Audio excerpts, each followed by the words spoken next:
lead you through is an invitation, so don't get too hung up on exactly how it looks. We're just focusing really on how it feels, and my intention is that you step off your mat feeling better than you did stepping on.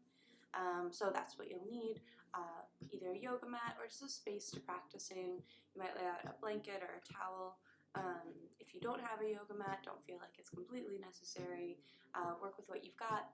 And then if you have a secondary towel, you can always, or a blanket, you can always roll it up and use it as a prop throughout class.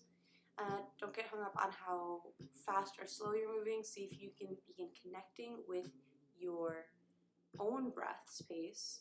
And of course, if it's your first time here, then you can just stay along with the cues and do your best to follow my lead. So we'll start with a comfortable seated position. Start with a nice grounding meditation. Don't need music for that. So I like to sit in Sukhasana, that's easy sitting pose. Just sitting cross-legged on the floor if that's accessible to you. And I sit with my hips up on a folded blanket. If you have a yoga block, that would work too. Just to get my hips a little bit elevated, higher than your knees. That's going to alleviate any pain or pressure that begins in your lower back. If not, you can always practice this sitting in a chair.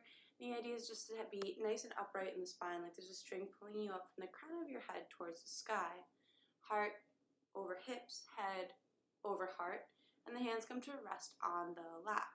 Either palms down to ground down, or palms up to give and receive energy if you feel you've got a little extra to give. Eyes can close if that's comfortable. If not, a soft gaze just beyond your legs is appropriate, totally fine. We'll start with 3 cleansing breaths. In through the nose, shoulders rise up towards the ears, and an audible sigh out of the mouth, shoulders drop away.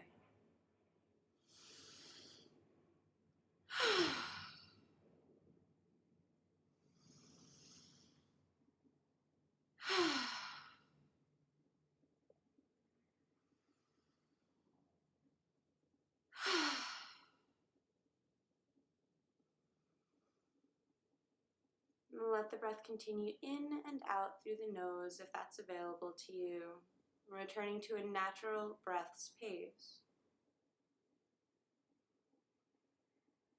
And we'll take a moment here just to arrive. Let go of everything that came before and everything that's to come up after.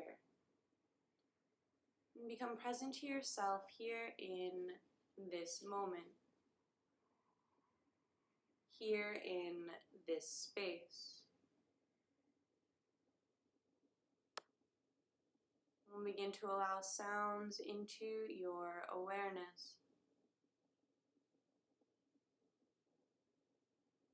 Not searching for sounds, just letting them come to you.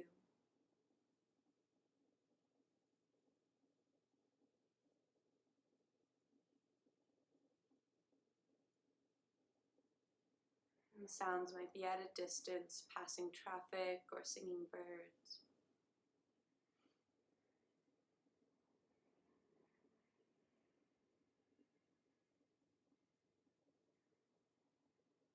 It might come from closer by, like your pet breathing or the running of your refrigerator.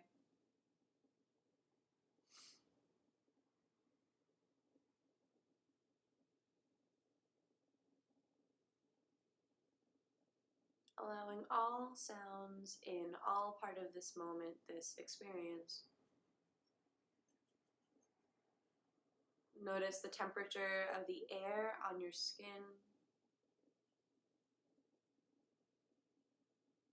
And feel the weight where your body makes contact with the ground below you. The weight of your hands on your knees.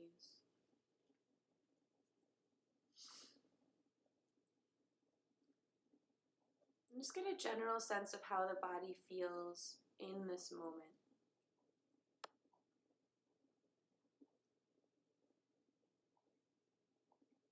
We'll begin to scan the body from head down towards toes. Checking in for any places of tightness or sensitivity, any restlessness or fidgeting.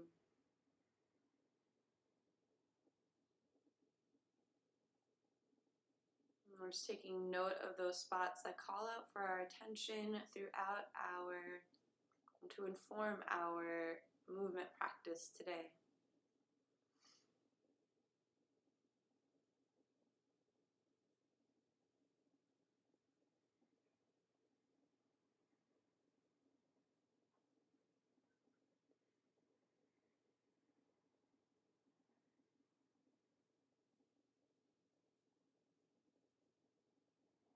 We'll shift the awareness from the body, Annamaya Kosha, to the energetic level, Pranamaya Kosha. Just noticing where you're at in this moment, energetically on a scale of 1 to 10. 1 being exhausted, fatigued, ready to crawl into bed. 10 being so full of energy, it's hard to sit still.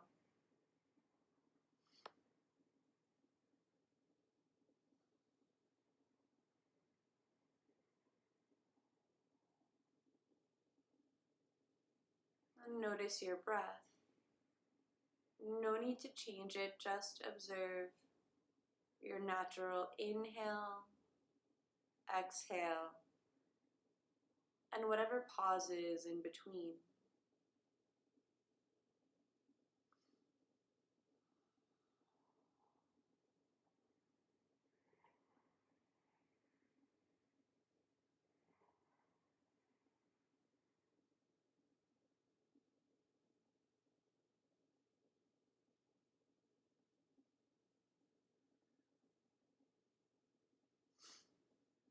And we'll shift that awareness up to the mind, Manomaya Kosha, allowing thoughts and feelings to arise freely.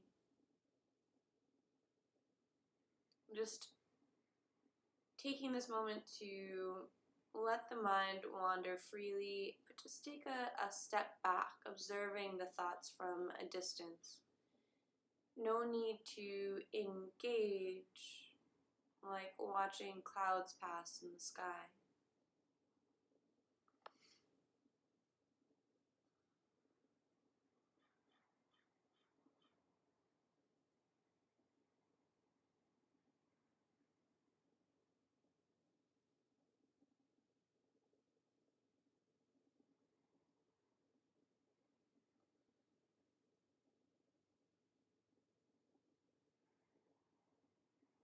Just notice, what are the quality of the thoughts today?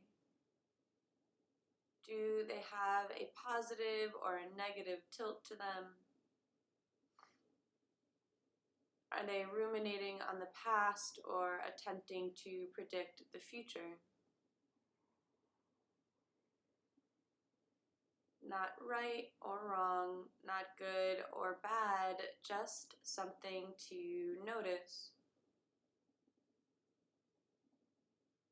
We'll bring the attention back to the breath, allowing the breath to expand here. Every inhale fills in or sips in a little more air, and every exhale lets something more go. Inhaling and exhaling through the nose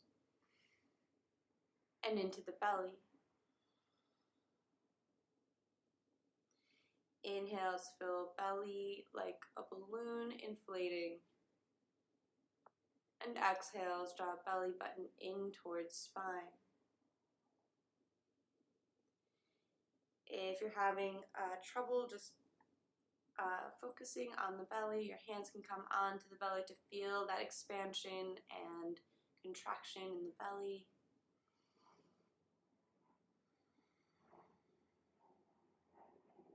Full inhalations and exhales here. In the next inhale, belly fills with air, and then ribs fill as well, ribs filling out to the sides, expanding.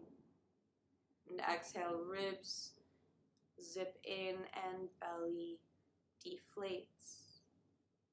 Inhaling, belly fills, ribs expand, and air all the way up to the collarbones. Chest fills with air as well. Exhale, releases chest, ribs, belly. Continuing like this, 3-part breath. Belly, ribs, chest on the inhale, filling bottom to top. Exhaling top to bottom, chest releases, then ribs, then belly. Continue at your own breath pace. This 3-part breath, Dirga Pranayam.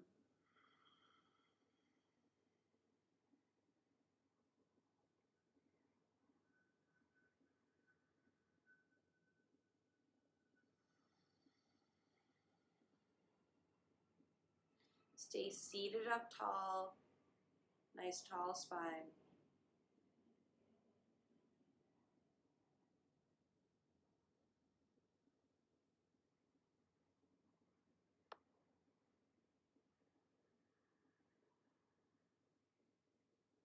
Allow some space between top and bottom teeth, unclench the jaw.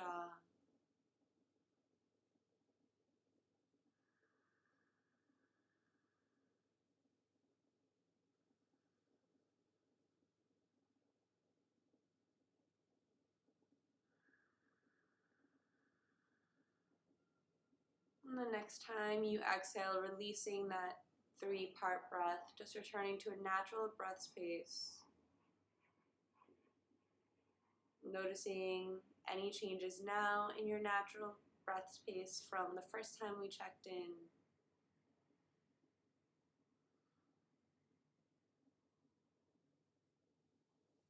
So that Dirga Pranayam, that 3-part breath, is about building this relationship with the breath and helping move ourselves out of a sympathetic fight or flight mode into a parasympathetic rest and digest mode. So it has a calming effect on the nervous system. And we'll bring our hands to meet at heart center, palms pressed together in Anjali Mudra. Here, consider setting an intention or a dedication for your practice, your reason for showing up to the mat today, your reason for practicing. The invitation is to set it in the positive and affirmative tense. So it might sound something like, I am patient, I am healing, I flow through life with ease and grace.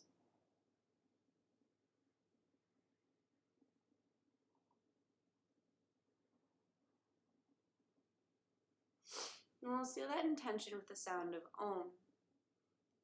You're invited to chant along with me, of course. First, a cleansing breath.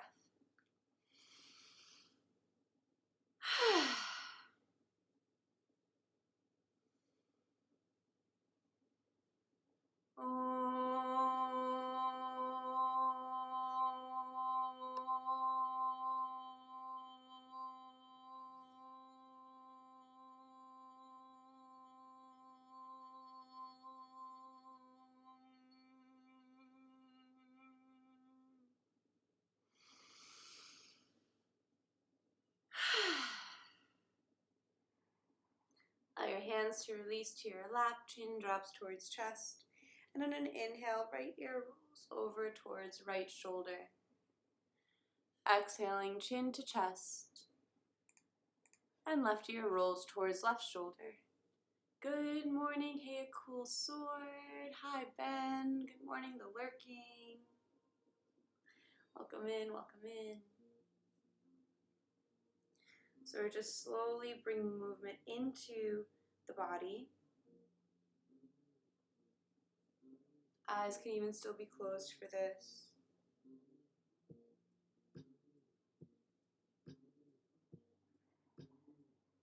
And the next time the right ear rolls over the right shoulder, we'll hold it there.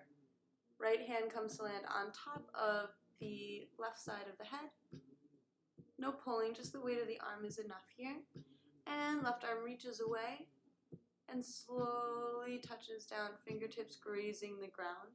Really, we're trying to open up the space between ear and shoulder, stretching out this trapezius muscle and side of the neck. So I'm actively reaching through the left fingertips, and here you might give a nod yes. Just find a stretch on that side neck.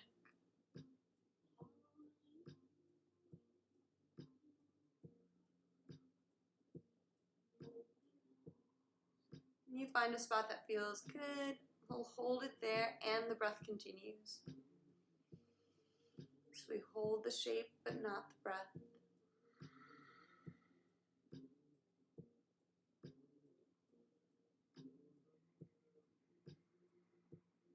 We'll release the hand from the head.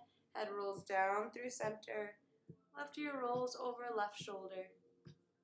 And left hand comes to land on top of the right side of the head. Remember, no pulling, just the weight of the arm is going to be enough here. And right arm reaches away, slowly reaching down, fingertips reaching towards the carpet, or towards the floor. Whatever floor you have is just fine. And here we'll give a little nod. Yes, looking for that stretch on the side of your neck.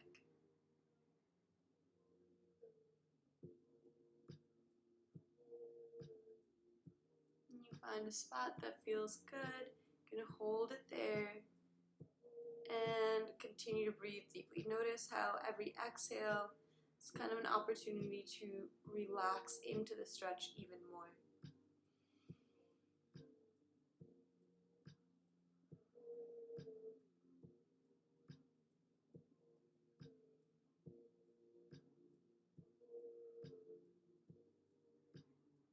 And release the hands from the head. Chin rolls down through center, bring it up to neutral. And begin to roll the shoulders forward, opening up that space in the upper back and between the shoulder blades. Your eyes might even still be closed for this. That's fine, you know what to do here. And tuning into your body. And changing directions here. Rolling the shoulders back, opening up the space in the chest, around the collarbones.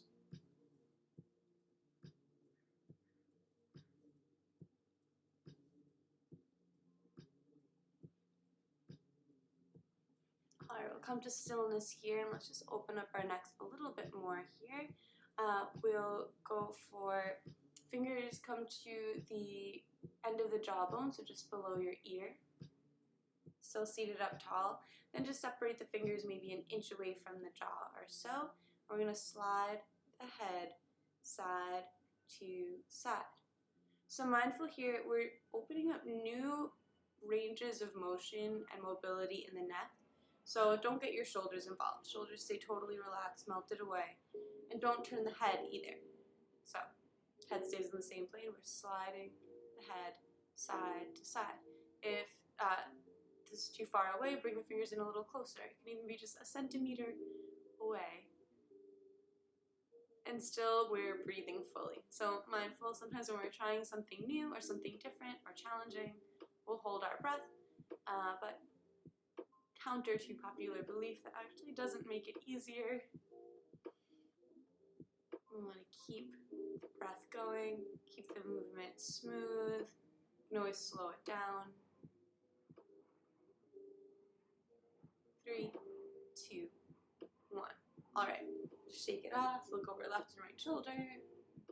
All right, we'll move into our neck waves. I'm going to turn to the side so you can see what the movement looks like, but you can stay facing forward.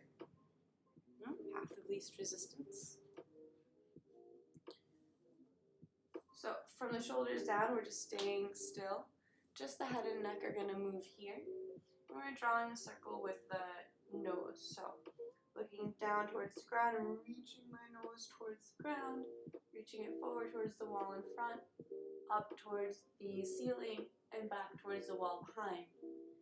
Bring the chin back in towards chest, and continue that smoothing out the circle.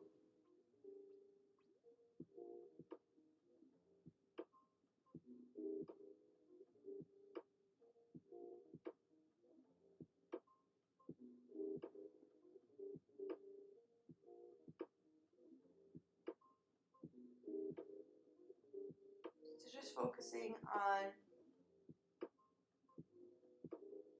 increasing this range of motion, the smoothness of the movement in your cervical spine, in your neck. Imagine each vertebra moving freely and smoothly.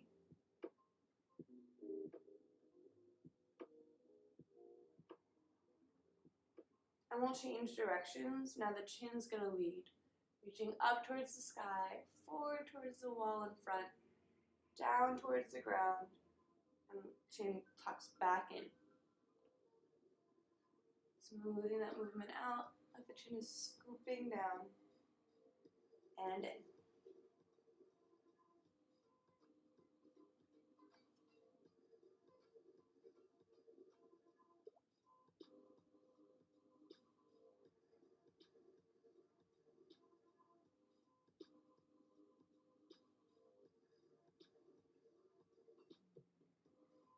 Finishing that last cycle, back to center, and then we'll just drop ear to shoulder, ear to shoulder. Okay. And inhale, arms sweep up overhead. And exhaling, right arm releases down, left arm reaches over for a side stretch. We'll sweep that arm in front, right arm follows, making a nice big circle. It's a little free movement here. We're just waking up the spine, the side bends, and the shoulders with these big sweeping motions.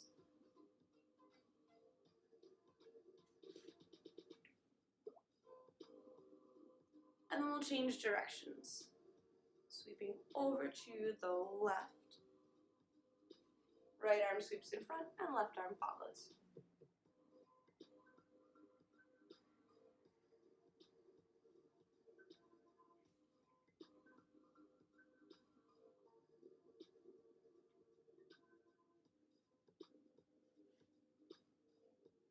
Nice. And the next time the arms are up overhead, we'll meet here. Take a deep breath in. And exhale, twist to the right. Left hand lands on right knee, right hand lands on the ground behind you, chest opening towards the side wall. Inhale, back up through center. And exhale, twist left. Following the breath in to rise. And out to twist. In to rise. Out to twist. And we've got once more to each side, beginning to calibrate the movement with the breath.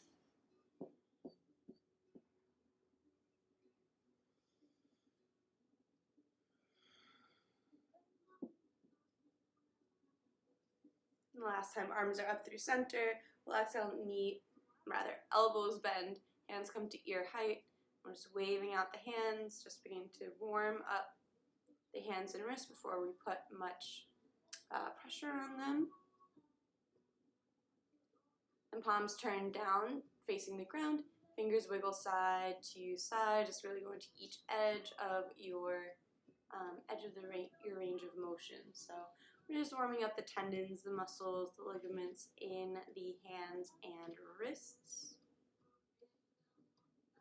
And palms flip up towards the sky. You're really reaching back here like you're trying to get your fingernails to touch your forearm. Fingers spread wide and then just rotate. With some like anti-carpal tunnel work here, undoing some of the small repetitive fine motor skill movements that we often spend our days doing. And then just nice and gentle, like you're shaking off water. Shake out your hands.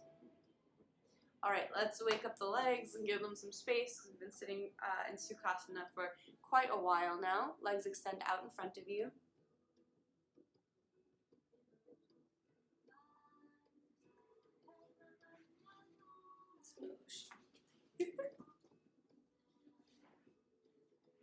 Let's roll out the ankles, spread and stretch the toes. See, now she has like a really nice seat, so I might actually get my mat back. roll out in the other direction. Let's see. That angle makes more sense, right? Yeah. Then we'll bend in the knees. Feet come nice and wide, like mat's distance apart wide, and we'll drop the knees side to side. Just warming up, beginning to warm up the hips.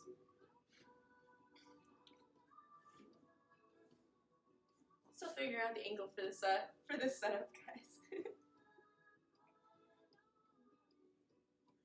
All right, keep dropping the knees side to side. Makes sense. Yeah.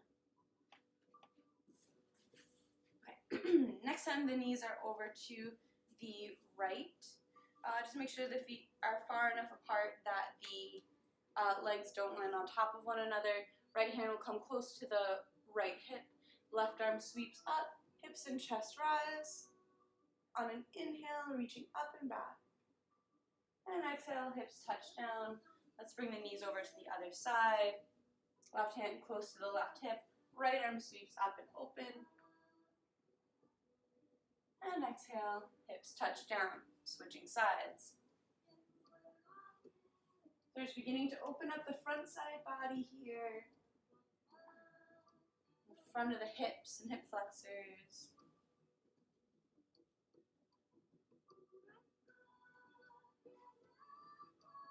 And this time, over on the right side, we'll hold it here. The breathing continues and just big circles back with this left arm. So working into that shoulder. Like a really dramatic air guitar. Then hips touch down. We'll bring it to the other side. Hips rise, chest rises, and then big sweeping arm circles back with the right arm.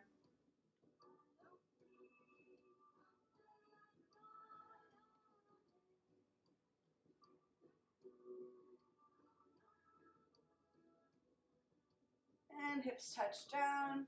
Drop the knees to the right. Hands come to frame the right knee. I'll press it into tabletop pose. Hands below shoulders, knees below hips. On an inhale, belly drops, hips and chest rise for cow pose. And exhaling, round in the spine, chin tucks towards chest and pressing the ground away for cat pose. Inhaling for cow, hands pressed down and back, knees pressed down and forward for a grip, getting into a deeper arch in the spine for cow. And exhale, presses the ground down and away for down and forward for the hands, down and back for the knees, like you're trying to spread your mat apart for a grip, deepening the rounding in your cat pose. So using the ground to your advantage, using the breath as your guide.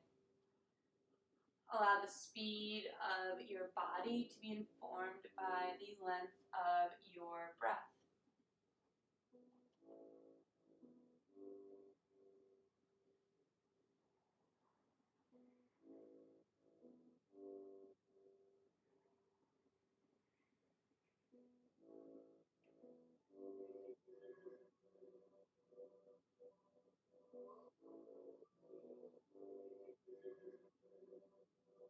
After your next exhale through cat pose, no rush to get there. Release to neutral tabletop pose. Right arm sweeps up on the inhale, reaching towards the sky. And an exhale, weave the arm through, landing side of the head and shoulder on the ground. Coming in for thread the needle pose. So hips stay over the knees instead of letting them fall down towards the heels. We're using the left hand to press into the ground, stacking or working towards stacking this left shoulder over the right.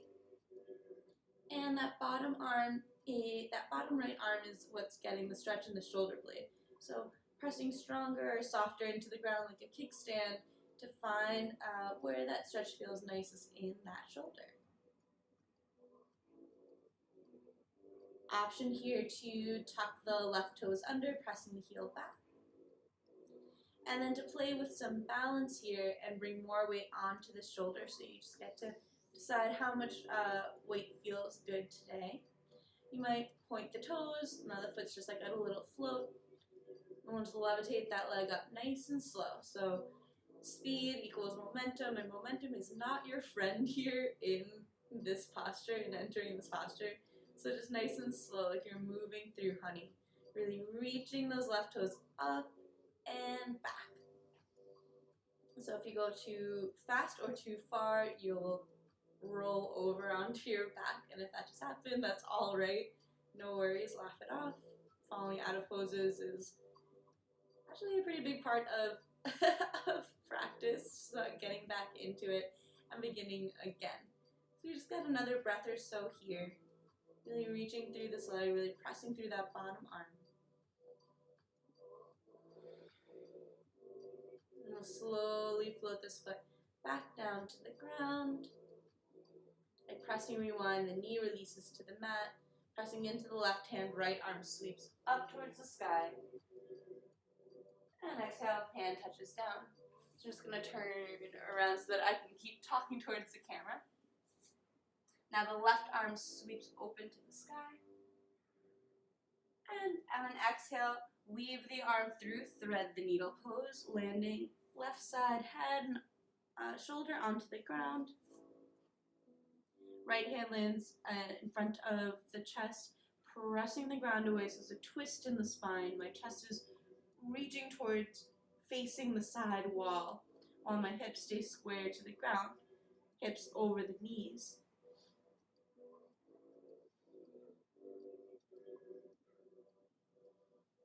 Breathing fully here, even in the contortion of the twist.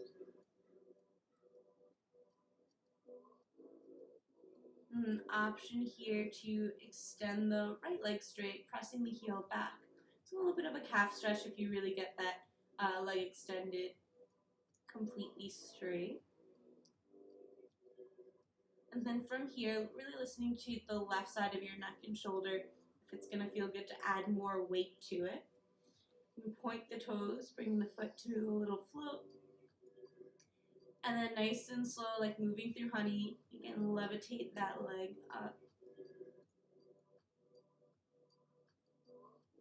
So as we shift the body, as we leverage the body's different weights, we can add more pressure to our stretches, to our postures. So we really get to practice leveraging stress and tension to our advantage in this practice.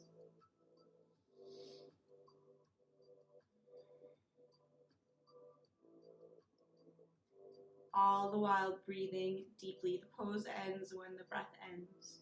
Just keep the breath smooth. At least keep it going.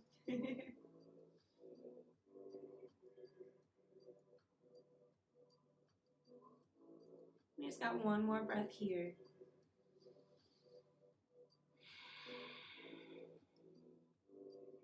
We'll float the foot down nice and slow. Toes touch down. Like pressing rewind, the knee touches down. Right hand presses into the ground. Left arm sweeps open to the sky. And hand releases down to the mat. Nice. Okay. I'm going to turn back to this side. I'm going to step the right. Oh, let's do a little wrist work. So we'll turn our hands out to face 3 o'clock and 9 o'clock on an analog clock, like on a clock face, right? Left and right.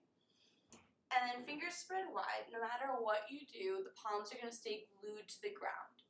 And here we're just going to shift left and right, really slow. Just getting to the edge of your range of motion. If you can go really far here without lifting up the palm, then you can just bring your wrists in a little closer. So the closer your wrists are to one another, the less far you're going to be able to go. Like the quicker you're going to find that edge. But if you're out here and you're already finding it underneath the shoulders, that's just fine. This is just so you don't end up stretching in the shoulders instead of the wrists. So we're really focusing on the wrists here. You're just going to the edge of, you want it to feel intense, but not so intense that it takes your breath away. So once it's sharp or takes your breath away, that is definitely delving into the region of pain. And what we're doing here, so you just want to back off and not go as far. Sometimes our bodies can go further than what is good for them, so we don't want to force them into anything. We're kind of just exploring range of motion and building up joint resiliency by moving through these poses and exercises. The next time your weight is over your right wrist, we'll hold it there and the breathing continues. So we're learning to distinguish intensity, discomfort, challenge from pain, forcing, or injury. Sometimes they're kind of hard to tell apart, so that's what we practice here. It's something that we practice here. Just got one more breath here. We'll bring it over to the left. So one side might feel different than the other for you in this pose, in any pose, and that's really natural. We don't treat our bodies very symmetrically throughout our days. Probably you're not, statistically, you're not ambidextrous, so if you're right hand dominant or left hand dominant, that wrist is gonna feel different and have a different range of motion than your non-dominant hand. That's totally normal. It's just something to notice.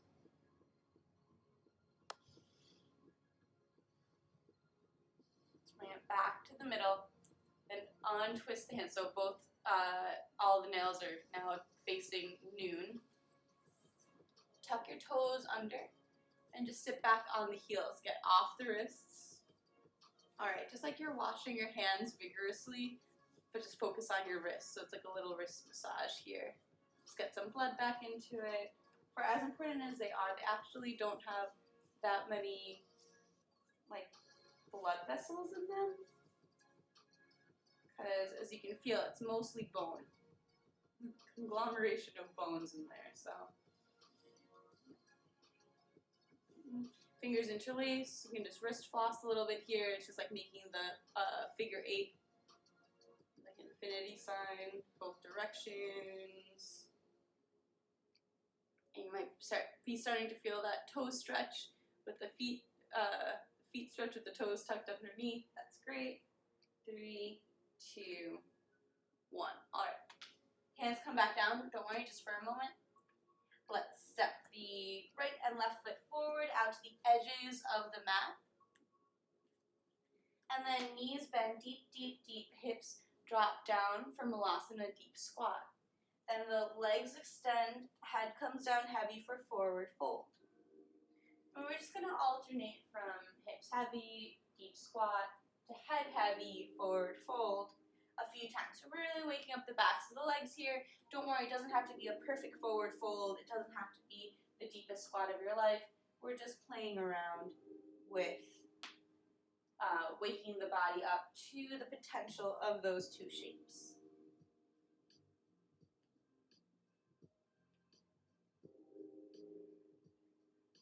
Alright, and then we're going to find ourselves here in a deep squat. So turn to the side so I can talk to you. So for the deep squat, our hips are nice and heavy and we're trying to bring our chest back. So it's called Malasana. So imagine, likely this is where most of us start out, working towards getting the heels on the ground. If your heels are off the ground, they don't quite come down yet, there's an option here to bring a folded blanket underneath the heels, or roll up the mat underneath you. Nice little trick. If you don't have any of that available to you, it's okay. What's it called? It's okay. We're just here for a little bit. And then where we're trying to get to is heart over hips, head over heart. So it's like you're up against a wall with your back. Leaning back, back, back. You can feel like you're gonna fall backwards. It's a little bit of getting over that fear. The elbows press into the knees here. Palms come together like Anjali Mudra. and we work towards opening up the knees. So that tension can actually help get your chest up higher because you have something to press up against instead of just just like trying to lean straight back where the knees might knock in. We want to help open up the hips here with the elbows. So as we generally always do, we start with some dynamic stretching, which is just a press open and a release. Press open and a release.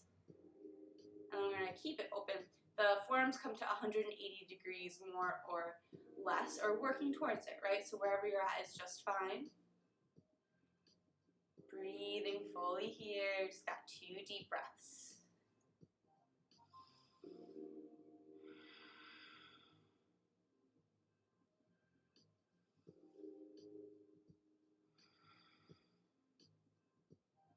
All right, let's release the hands.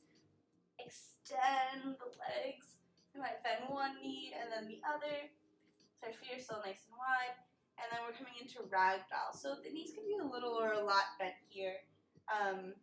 We're now waking ourselves up to this forward folding position. So you can give the head a nod, yes. Just really letting it hang heavy. The head shake, no.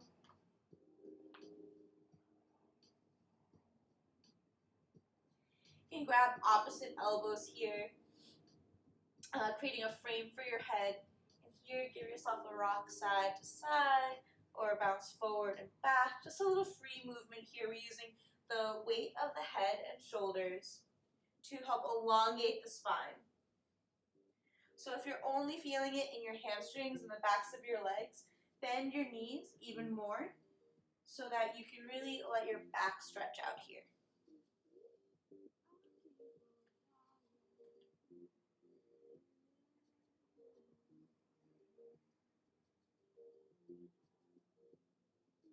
We'll bring it back to center. Release the hands. Heel toe the feet in towards one another until the big toes come to touch with a little space between the heels. We'll bend in the knees as we roll all the way up, one vertebra at a time.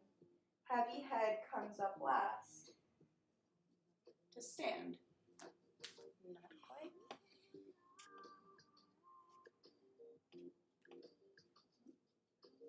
Cool. So as you come to standing here, this is called Tadasana, mountain pose. So figuring this out a little bit. Better? Better. Okay, cool. Inhale, arms sweep up overhead. And then exhale, hands come down to heart center. Right knee bends and pulls up towards the body.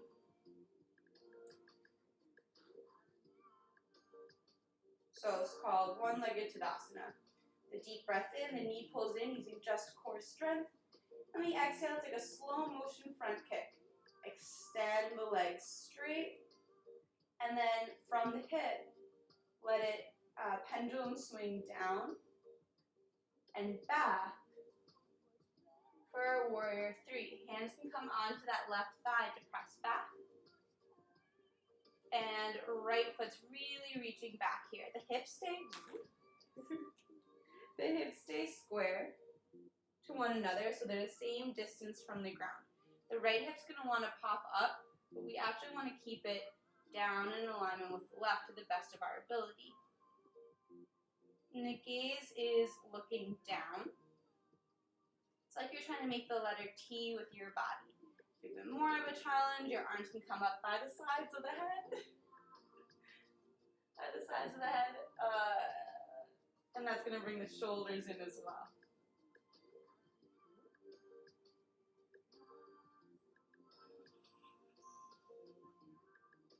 Let's got one more breath here. Then we'll bend in the left knee. And the right foot touches down. I can't squat that deep. Oh, yes, no worries. We are, what's it called? I have a really deep squat. Just from like working on it for a really, really long time. But it does improve over time. It's definitely one of those poses that does get you do end up getting deeper and deeper into it, so don't get too hung up on how it looks like right now in this moment. Just take a mental note of where you're at, and as we keep working on it, it shows up again and again in practice, especially during like moon salutations. You'll start to see things opening up for sure. So we've landed in this high squat. Let's just check out our alignment. So hands come down to frame the foot. Find that space. Find some space between the feet so that the left knee is over left ankle, and the right heel is really pressing back, leg extended straight. So here we are. This is like our runner's lunge. We're very light on the fingertips here. Sweep the arms back up, bringing the chest up over, the shoulders up over the hips. Right hip is pressing forward, left hip is pressing back. So I'm trying to get both my hip bones the same distance from the short end of the mat. Arms sweep up overhead on the inhale. And on the exhale, we'll take a high twist to the left. So left fingertips are reaching back, right fingertips are reaching forward.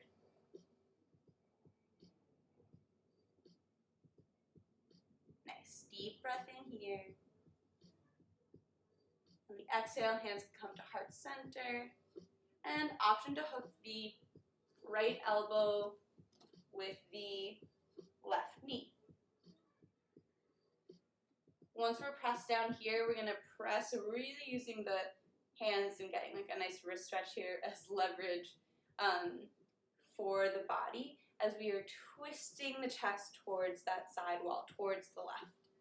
Shoulders stay away from the ears.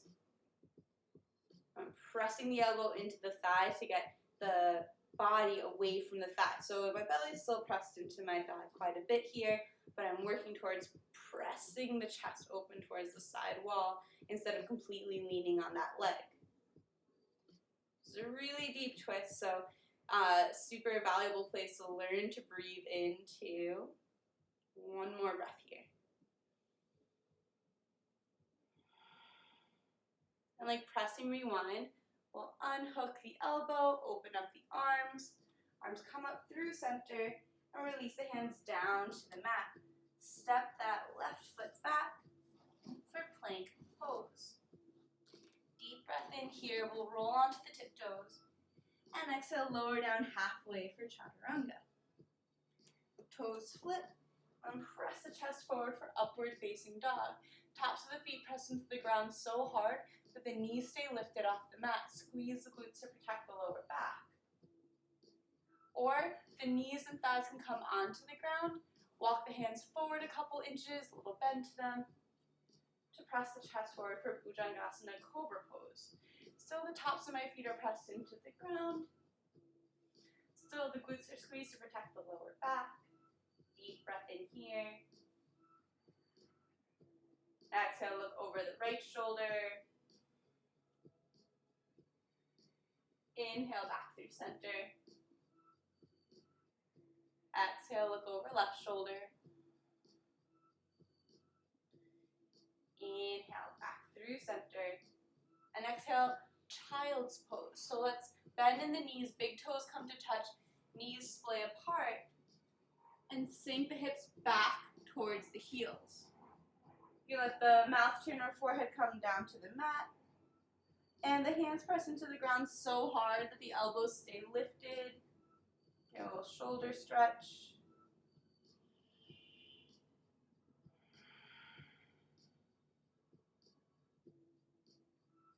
Walk the hands in and up. Knees come together, so we're sitting in hero's pose. So we're sitting back on the heels. We're just here for a moment. I know this can be really uncomfortable for the knees, so it's okay if your hips are a little bit lifted. Hands come behind you. Maybe the fingers interlace. If they don't reach one another, a belt or a bandana is going to be great to close in that space, but if you don't have access to that right now, you can just reach back like with Superman arms behind you. Alright, so if you've got that grip, we're holding onto your own hand, beautiful. Deep breath in here. Okay. On the exhale, we're slowly rolling down. Belly, chest, head. If you're a man or built with a larger shoulder to hip ratio, you might have to release your hands for this. So sorry, I should have said that. Because generally speaking, women are grounded down, or people with bigger hips are grounded down. Bigger hips to shoulders are grounded down to come down like this.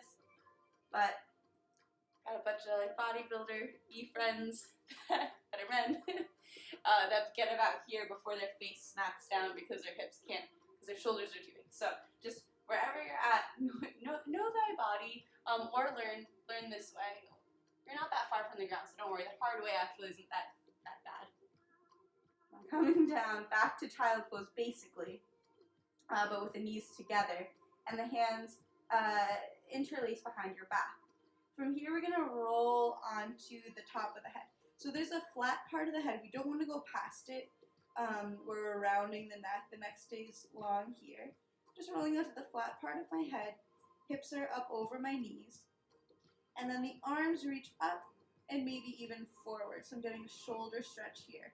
That might look like just a couple inches above your hips for you.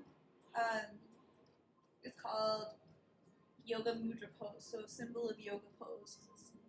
The heart is higher than the head, and it's a position of surrendering to this moment, the posture, whatever it brings up for us. Just breathing gently here.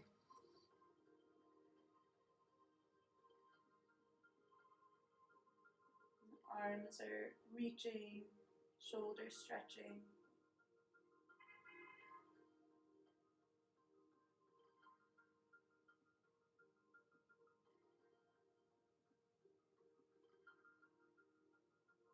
Let the hands come back down towards the hips. Gently send the hips back towards the heels. And back onto the forehead. Release the arms. Full breath here.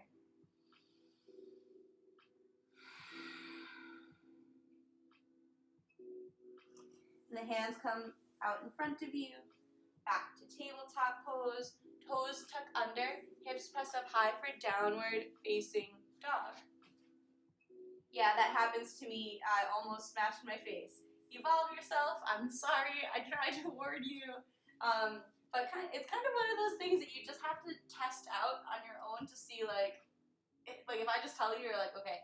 But once you get into it, you realize, like, oh, okay, maybe my shoulders are heavier than my hips here. So here we are in downward facing dog, pedaling up the feet, one in the other, one in the other. I'm glad that you almost smashed your face, but didn't smash your face. One thing that you learn in yoga with like lots of poses that can feel scary is that you're not far away from the ground. So even if you fall or roll over or tumble out of something, you're not that far from the ground. So you will most probably be fine. So fingers are spread wide.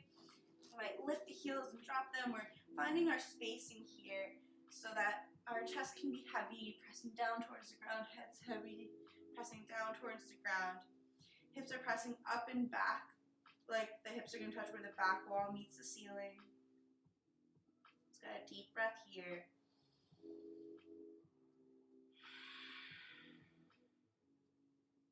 Right leg sweeps up and back behind you. Bend in the knee, step right hip over left hip. And exhale, we're going to sweep it through almost like tiger's pose, but we're actually going to release the knee, right knee behind the right wrist. Cross the foot towards the left side of the mat, and then just slide the left foot back, bringing the hips close down to the ground. So we're setting up for a pigeon pose here. So mindful not to sit all the way down on the right butt cheek. Instead, we're keeping the hips square and walking the hands back. Shoulder blades squeeze together. And exhale, we're going to wave forward. Belly, chest, head. We got 3 waves like this. Rolling back up.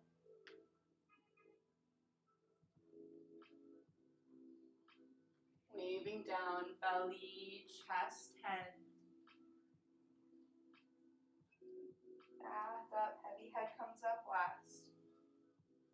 And then on this last one, you can come down to land, or if one or two more waves feels good to you, that's just fine. When we come to land, we can land with stacked fists, our head on the hands or on the ground. Just finding a place for the head and upper body to rest so that it doesn't feel like you're in a perpetual push-up, and instead you can focus the attention and the breath in on the hips here.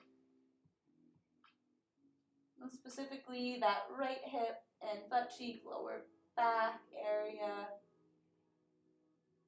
Just really noticing where you feel the pose and letting go of tension and effort everywhere else. The furrowing of the eyebrows, clenching of the jaw, just let that go.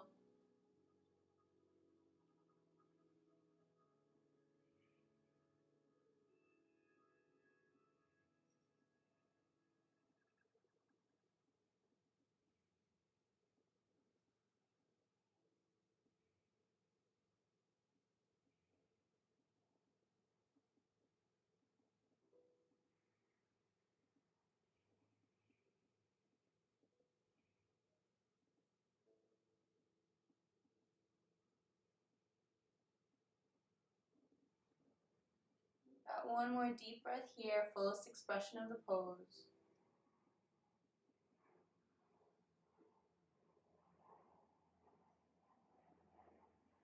And hands pressing to the ground, bringing yourself back upright. How do we get into this? Right. So we'll tuck the left toes under, send the right leg up and back, three-legged dog. Then knee comes in towards chest, step the foot up between the hands. It's okay if it takes more than one step. Left foot steps up, big toes come to touch, inhale to a halfway lift, hands on shins. Exhale, forward fold. Inhale brings you all the way up to stand, arms sweep up when you get there. And exhale, hands to heart center. Inhale, arms sweep up overhead, full body stretch. Exhale as the hands come down to heart center, left knee bends, and thigh pulls up towards the body. So one-legged Tadasana. Deep breath in here, knee pulls in towards chest using just core strength, and an exhale, it's a slow motion front kick, strengthening that quadricep muscle. And then, like a pendulum, the leg comes down and back. The weight of the head forward keeps sending that leg back. Hips are squared, tempting to lift this left hip, but instead we keep it down square with the right, really pressing through this back foot. Hands can come onto the right thigh to help keep the chest up. For Virabhadrasana 3, Warrior 3, like making the letter T with your body. Once again, if you want that added challenge, you can bring the arms up overhead. And just resetting as necessary. You can always begin again. As I said, falling out or tumbling out of postures is totally part of the practice. And beginning again and having that resiliency to just kind of laugh it off is part of the games of yoga class.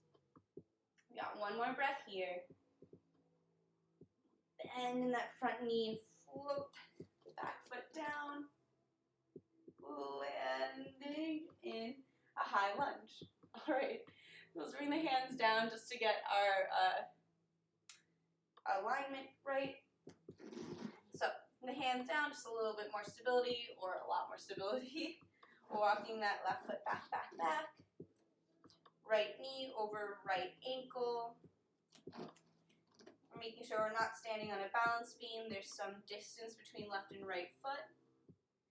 And we'll use this press into the ground to come up for our high lunge.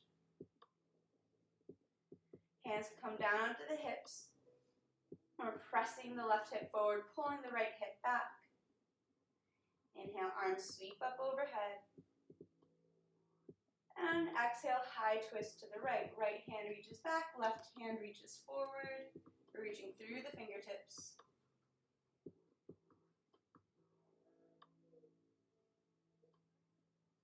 And then option here to deepen this twist by bringing the hands to heart center.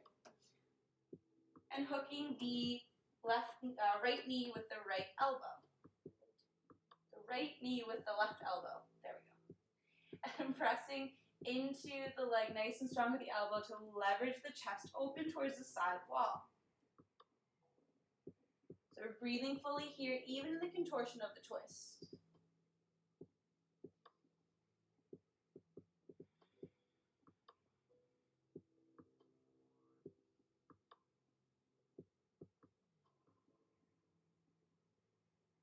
Last deep breath here.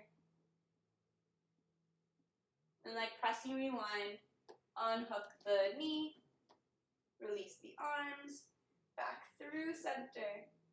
Release the arms down to frame the foot, and step the foot back for plank pose. Straight line from the heels to the crown of the head on the inhale. Shift the weight forward and lower down halfway for chaturanga, low plank. Toes tuck under, like toes flip. Hips press down, chest presses forward for upward facing dog, or releasing the hips and knees down to the ground. Walking the hands a bit forward for upward, or rather for cobra pose, bhujangasana. In cobra, keep your elbows a little bit bent. It's like you're dragging yourself forward, more so than pushing yourself up to get a nice stretch for those lower abdominal muscles. Just got a full breath here.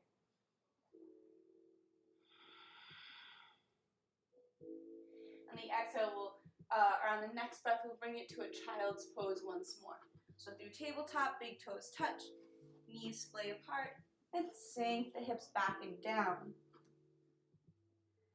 Just got a deep breath in through the nose, audible sigh out the mouth.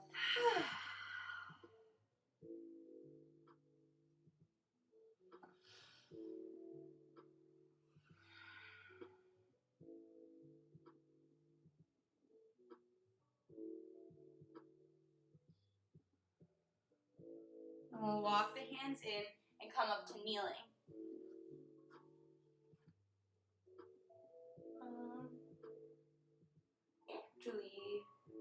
We have time.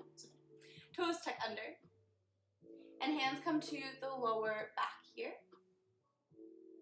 So my knees are just hips distance apart. And you squeeze the glutes and press the hips forward as the chest lifts up and back for our Ustrasana camel pose. So option here to reach a hand, right hand towards the right heel, left hand towards the left heel. And I'm pressing the hips forward, pressing the chest up, like there's a string attached to the center of my sternum pulling me up towards the sky. Option here is to release the head back, but remember, we want the neck to feel better after this pose, not worse. So you're just mindful of what works for you, and once again, slowly. We don't want to actually drop the head back, we want to gently lower it, and still we're breathing fully. So you should really be feeling your chest opening here, your rib cage splaying open. Every breath, shoulder blades are squeezed tight behind you like they're holding a pencil between them. Just got one more breath here.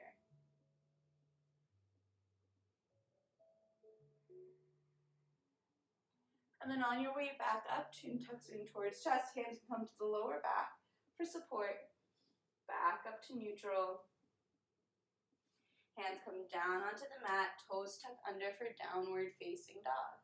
So that can be a pretty intense pose. So just taking a moment here to come into downward facing dog, you can pedal out the knees, letting the hips kind of sway with it a bit, releasing any tension from the lower back. When coming to stillness in the center, left leg sweeps up and back behind you with a deep breath in. Exhale, knee comes in and gently lands behind the left wrist. Cross the foot over to the right side of the mat, and then the right foot scooches back, back, back, bringing the hips close close to the ground. Untuck the toes, keeping them pointed straight back, and walk the hands in and back. So we're trying to get the hips nice and square, avoiding just sitting completely on the left butt cheek. We're trying to really get the hips square to the short end of the mat. Deep breath in here. And exhale, we got 3 waves, waving down belly, chest, head towards the ground, and then rolling back up, heavy head comes up last. Following your own breath's pace here.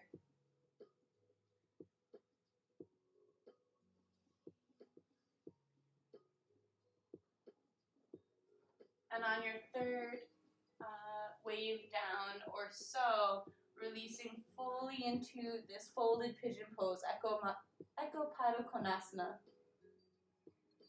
And the head can come to land on a block or a blanket, slash fist, or the ground itself. Once again, finding a way for the upper body to land so that it can be rested and supported by the ground below. One side might need something different than the other.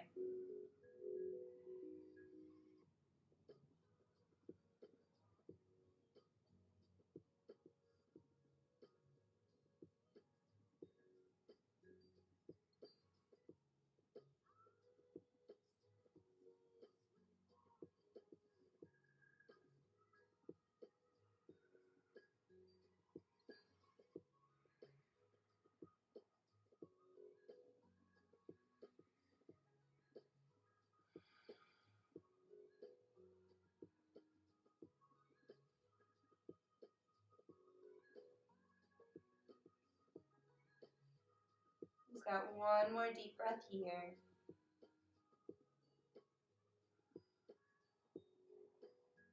Walk the hands underneath the chest, bring yourself upright. Right toes tuck under, send the left leg up and back, and then straight through between the hands. Okay, if it takes a couple steps. Right foot steps up between to meet it, big toes come to touch. Inhale to a halfway lift. Exhale, forward fold. And inhale brings you all the way up to stand. Arms sweep up when you get there. And exhale, hands through heart center. All right. Good job, everybody. Let's just shake it out and then we'll come down to the ground. Cool it down.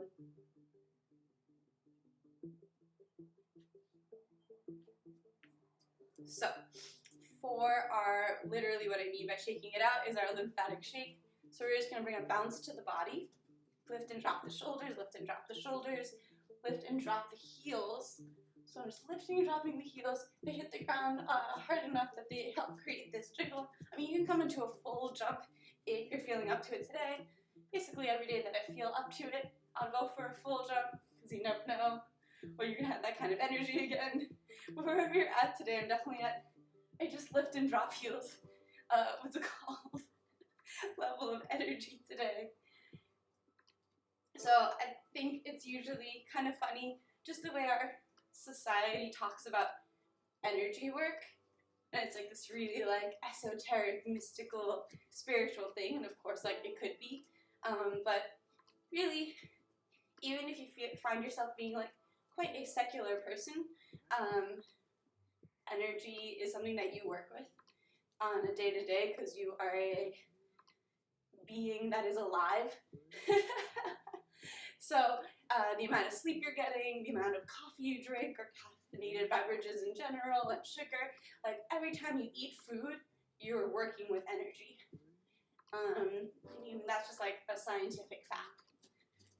So just bring that up because it's something that we get to like check in with here in class and see how moving our body can affect that energy, how breathing in different patterns can affect that energy, just so that you don't feel like you're like a slave to whatever's happening. Like you also have an effect on it, right? It's not like your energy level is happening to you. It's what you do is affecting your energy level. I just think that's like a really valuable shift. It was a really, I'll just speak for myself, it was a really valuable shift in my life when I realized that. I was just like, oh, I'm tired all the time. Like, I'm always exhausted. And I was just like, oh, that's, like, I'm constantly a victim to my level of energy or lack thereof. And then noticing, like, oh, there's different things that I can do to actually bring that energy up that don't necessarily involve sugar-free Red Bull. You know? So, maybe that's like super common knowledge, but I think it's valuable to bring up just as we shake here in a lymphatic shake. For those of you who have been with me all year, you know exactly what we're doing and why. For those of you who maybe it's your first time or first couple times, you're wondering what we're doing and why we're still going. We just got like maybe a minute or so left, a little bit less than a minute of lymphatic shaking left. And this is a great way to help drain the lymphatic system that relies on movement for the passage of toxins and waste in the body. Imagine like your circulatory system, it has a heart that helps pump the necessary nutrients and waste through. But the lymphatic system doesn't have that pump system, so it relies on movement, and shaking and bouncing happen to be great movements for that. So we just got like 10 seconds left, so really get all your jiggles and shakes out. 3, 2, 1. All right, woo. Just take a moment here in stillness. Feel that tingling, that warmth, whatever else is created here.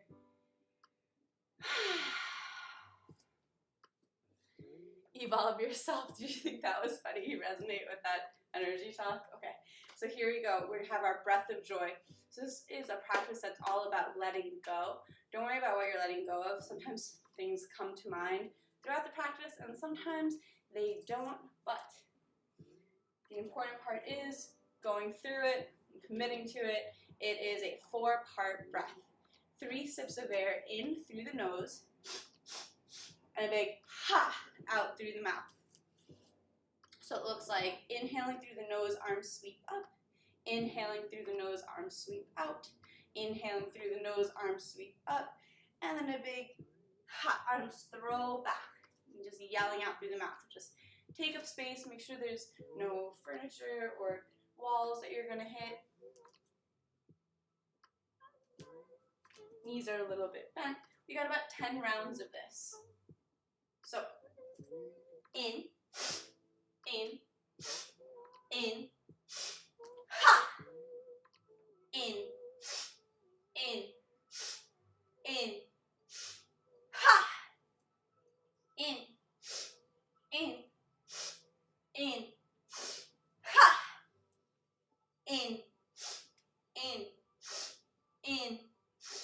ha.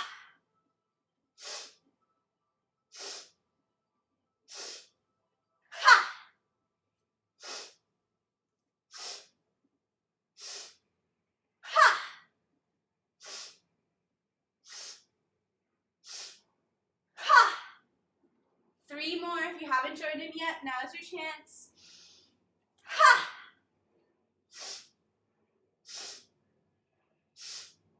Ha! Last one, make it count. Ha! Ha! One hand on the belly, one hand on the heart. Eyes can close. Let's just take a moment here to arrive and observe what was created. What shows up for you when you let yourself take up space and be loud.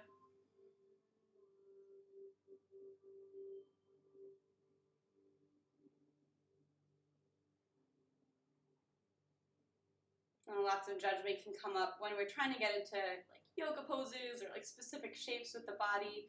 There can be a lot of inner talk that's really specific to when you're attempting something and it's not quite coming out the way you wanted it to or expected it to or think that it, quote, should be. But often a completely different set of thoughts shows up when you're told to just jiggle and shake and yell, and it doesn't have to look any particular way. And we're just kind of here to listen in for what our subconscious has to say during that. exercise.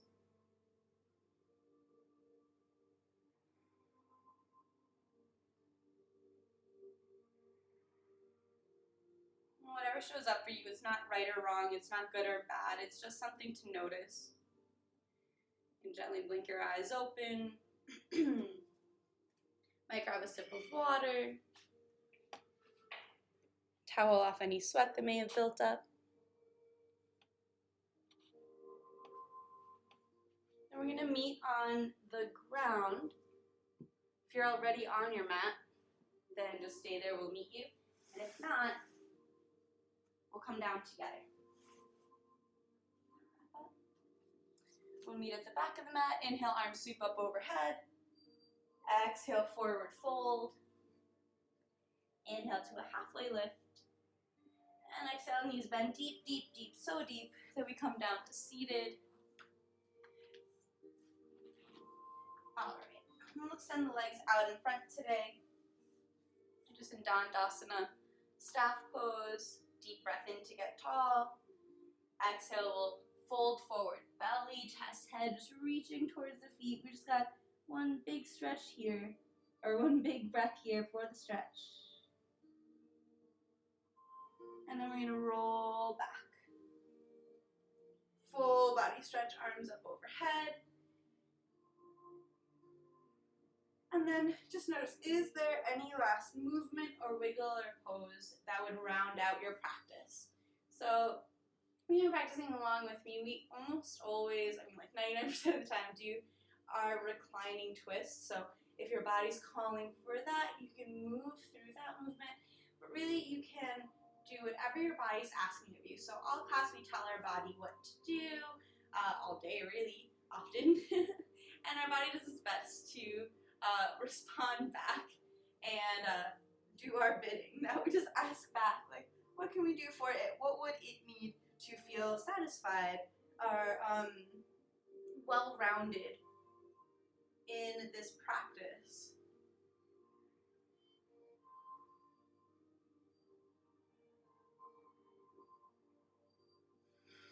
Just doing our best to move through that. Often our body will answer not in words, but just in a little bit of intuitive messaging. So you just kind of get to play around to find what works for you. And then when you're ready, we'll move into our Shavasana, final relaxation pose. So corpse pose, legs come down the length of the mat, feet come at least a foot apart.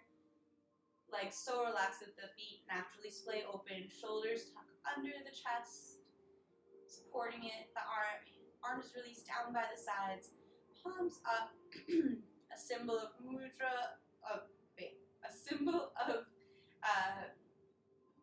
openness and reception. Allow yourself to receive the full benefits of your effort here today. Eyes can close if that's comfortable. If you know laying like this doesn't feel so great for your lower back, you can bend in your knees, feet come to the outer edges of the mat, knees knock together, and the hips lift and tuck before placing back down for broken bridge pose. Either variation, or if you are in a chair, of course you can stay in a chair, is just fine. I'm going to play some singing bowls for you for this final meditation together. Shavasana is, well, biased, my favorite part of class, but it really is an important part of class. It's all about integrating all of the effort and energy you've put into this practice here this morning, or whatever time it is for you. It's okay, babe. Into muscle memory, into long-term memory. It gives your body that's super warmed up a chance to cool off. And lets your thoughts settle, anything that's shown up for you kind of integrate into an experience. So we'll start with 3 cleansing breaths, in through the nose and an audible sigh out the mouth. With every exhale, just let yourself sink deeper, heavier, more relaxed into the ground below you.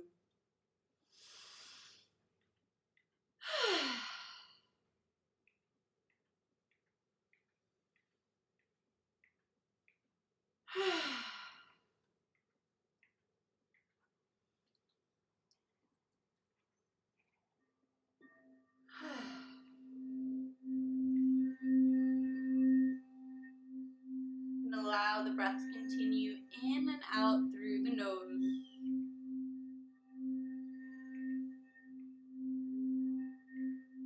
Inviting your exhalations to become longer and deeper than your inhalations.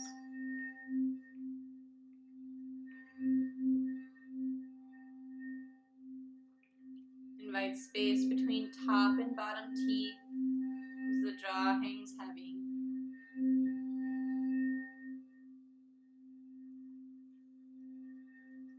And the tongue falls away from the roof of the mouth. A symbol of chitta vritti, monkey mind. We just invite that monkey to sit that one out.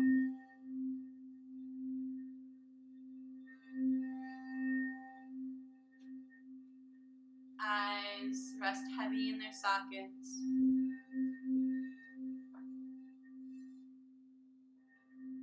And the eyelids just barely touching. And space between the eyebrows broadens as the muscles of the forehead relax. Nose and nostrils rest, gently allowing air to pass through, like waves lapping up to shore.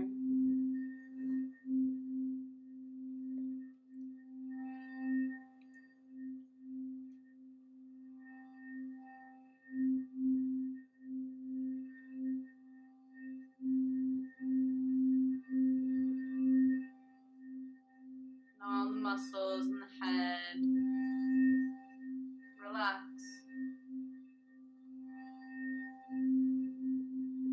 Shoulders and arms rest heavy.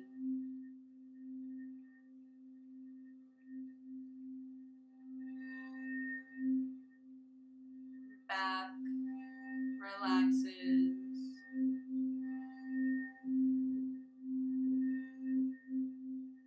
Chest and belly gently rising and falling with the breath.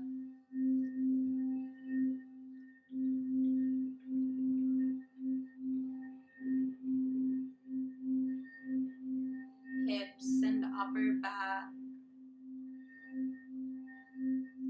resting. Legs and feet heavy.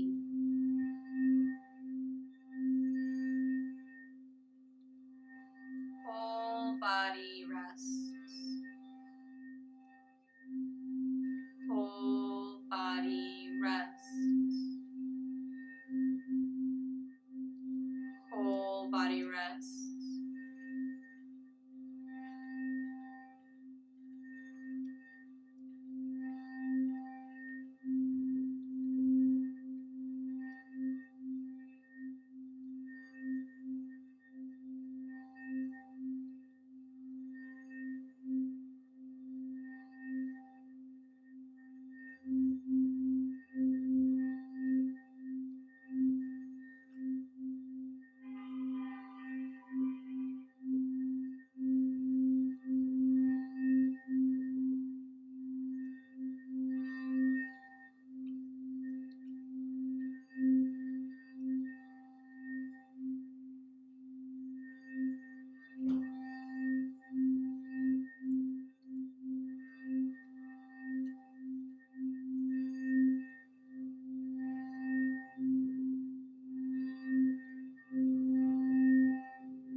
Notice if in your mind, if even for just one moment, there was silence in that inner dialogue.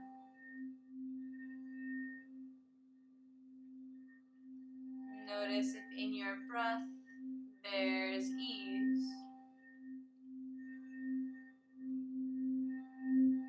Notice if in your body the places of tension have found space.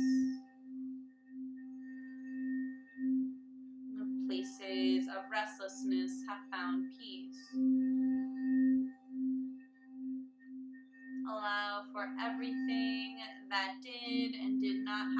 in class today.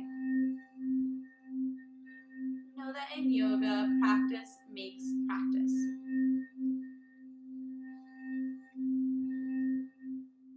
Nothing more, nothing less. Allow your inhalations to deepen as fingers begin to wiggle and toes begin to curl. And that feeling of heaviness, replace the feeling of lightness and expansion. As head gently rocks side to side. And arms reach up overhead for a full body stretch. Let your knees bend and roll over to whichever side feels natural, landing in a fetal position. Fully released and fully supported by the ground below you. Bring to mind any intention or dedication you set for class today. And if that intention inspires you, take it with you off the mat and into the world. Allow it to affect you and the people around you for the rest of your day. With eyes still closed or gently lowered, press your hands into the ground to come up to a seated position, just like how we started class. Today we practice a full body flow with some focus on the neck, shoulders, lots of hip opening as well today. The first namaste is said silently to yourself, thanking your body for the effort it put into class. And the second namaste is said out loud to the community that held this space. Namaste. Thank you, thank you, thank you to everyone who joined me today. I hope you found something that serves you.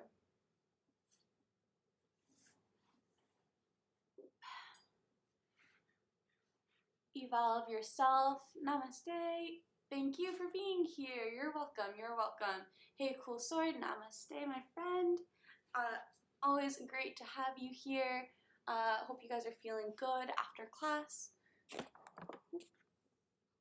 And that brought some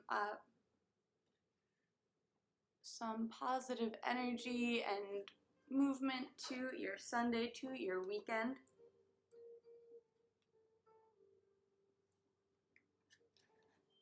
Awesome. All right, well, I hope you guys have a great rest of your day, and yeah, I'll be back tomorrow, same time, so Sunday, Monday, Wednesday. We'll see. I think in July I might just do Sundays. I don't know. I'm always like on the verge of going back to doing every single day streams and just once a week streams, to be honest with you. I'm like always like in between the two.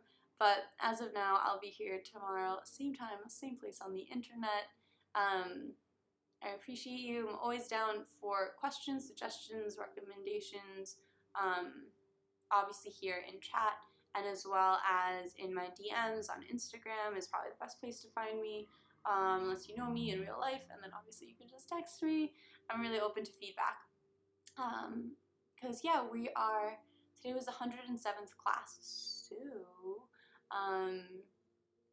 yeah, so it's, I don't know if I had planned on doing this long, but now that we're here, I'm really open to taking suggestions on where people want to see the stream go, if they don't want me to change anything, if we should keep going in this direction, if class is too hard, too easy, if there's like a pose you want to work towards, or a kind of meditation that you're interested in, that you want me to look into, or maybe there's like a pretty good chance that I might be familiar with it. So yeah, that's it. Happy Sunday. I hope you have a great day. All right. Much love from me to you guys. See you soon.